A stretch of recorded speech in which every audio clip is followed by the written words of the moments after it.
ketika Allah menaklukkan Mekah bagi Rasulullah SAW dan orang-orang Muslim, maka penduduk Mekah saat itu bisa membuka matanya bahwa sesuatu yang benar memang terjadi. Ya, Islam itu semakin banyak dan kebenaran itu terlihat. Mereka sadar bahwa tidak ada jalan lain menuju keselamatan itu kecuali Islam. Mereka menyatakan masuk Islam dan berkumpul untuk bersumpah setia. Rasulullah duduk di sofa ya, sofa dan marwah itu ya tempat ya, bukan sofa itu, belum ada, untuk membaiat mereka. Sementara Umar bin Khattab berada di bawah beliau memegang tangan orang-orang yang berbaiat. Mereka mengatakan sumpah setia kepada beliau untuk taat dan tunduk menurut kesanggupan. Dalam Al-Mudarik diriwayatkan bahwa setelah Rasulullah selesai membaiat kaum laki-laki, ya, membaiat kaum laki-laki, beliau juga membaiat kaum wanita. Pada saat itu, beliau itu ada di sofa dan Umar ada di bawah. Beliau membaiat para wanita itu untuk tunduk kepada perintah beliau dan menyampaikan apapun yang berasal dari beliau. Nah, ini kan Rasulullah di Bukit Sofa, Umar di bawah bukit. Jadi melalui Umar, tapi tidak menjabat, tidak boleh menjabat tangan. Haram. Tinggal diucapkan saja. Kayak kalian, kayak dasar Dharma Pramuka gimana? Nah, diucapkan saja kan. Lalu beliau membaiat para wanita itu untuk taat kepada beliau dan menyampaikan apa yang berasal dari beliau. Lalu muncullah Hindun binti Utbah, istrinya Abu Sufyan. Dia datang dengan cara sembunyi-sembunyi, takut kalau beliau memergokinya karena apa yang pernah dilakukannya terhadap pamannya siapa? Rasul tuh? Hamzah ya, yang dilakukannya sangat kejam ya terhadap Hamzah, makanya dia sembunyi-sembunyi. Iya, dikunyahnya aja, dikunyahnya lepeh. Maka Rasulullah bersabda, karena saking dia tuh bencinya, kesalnya, jadi dia melakukan seperti itu. Tapi kan dia sekarang sudah berubah. Rasulullah bersabda, aku membaiat kalian untuk tidak menyekutukan sesuatu pun dengan Allah. Lalu Umar bin Khattab membaiat mereka untuk tidak menyekutukan sesuatu pun dengan Allah. Beliau bersabda lagi, mereka tidak mencuri. Hindun berkata, sesungguhnya Abu Sufyan adalah orang yang kikir. Bagaimana jika aku mengambil sedikit dari hartanya? Dengar oleh Abu Sufyan. Abu Sufyan menyahut, apa yang engkau ambil, maka itu halal bagimu, kata Abu Sufyan. Jadi orang yang suami yang pelit itu gak apa-apa.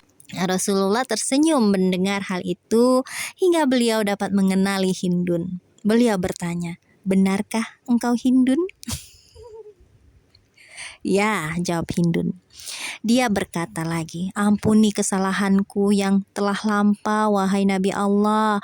Niscaya Allah akan mengampuni engkau pula.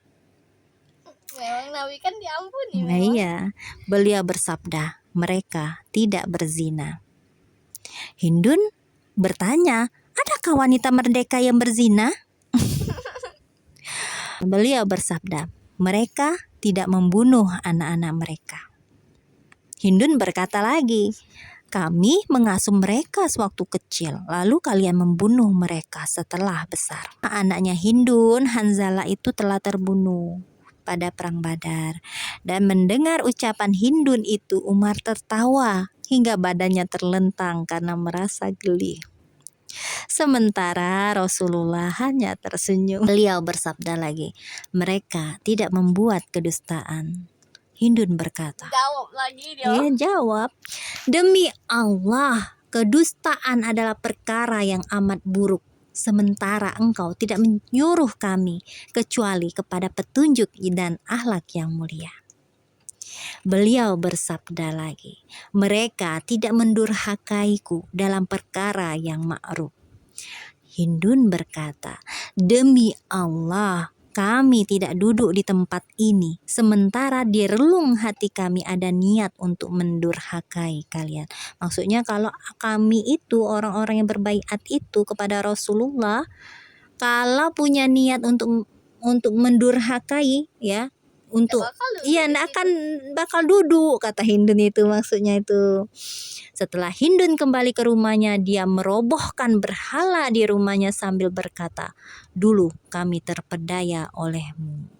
Jadi orang-orang yang berbaiat ini yang dijawab-jawab oleh oleh Hindun tadi ya, apa yang boleh, apa yang tidak boleh dilakukan oleh orang-orang yang berbaiat itu, yaitu pertama, tidak menyekutukan sesuatu pun dengan Allah. Jadi enggak iya. Kemudian apa lagi? Orang tidak boleh berzina. Tidak boleh membunuh anak-anak. Iya, itu isi baiatnya ya, tidak boleh berdusta, tidak boleh mendurhakai hal-hal yang ma'ruf. Kayak gitu. Dan Hindun ini memang maksud orang yang kritis sebenarnya. Rasulullah berada di Mekah selama 19 hari. Jadi tidak lama, hanya 19 hari ya. Selama itu beliau memperbarui simbol-simbol Islam dan menyampaikan petunjuk kepada orang-orang. Selama itu pula beliau memerintahkan Abu Usaid Al-Huzai untuk memperbarui beberapa bagian di tanah suci. Lalu beliau mengirimkan beberapa kelompok untuk berdakwah kepada Islam, merobohkan semua berhala di sekitar Mekah. Dan ada yang berseru, "Siapa yang beriman kepada Allah dan hari akhirat, maka ia tidak boleh membiarkan ada berhala di dalam rumahnya, melainkan ia harus merobohkannya sendiri." Ini tidak disebutkan siapa yang berseru seperti itu ya. Tapi dengan seperti itu, orang-orang yang merasa beriman tidak boleh, harus dihancurkan semua kurafat yang bersifat syirik tadi ya. Berhala semasa jahiliyah itu harus hancur.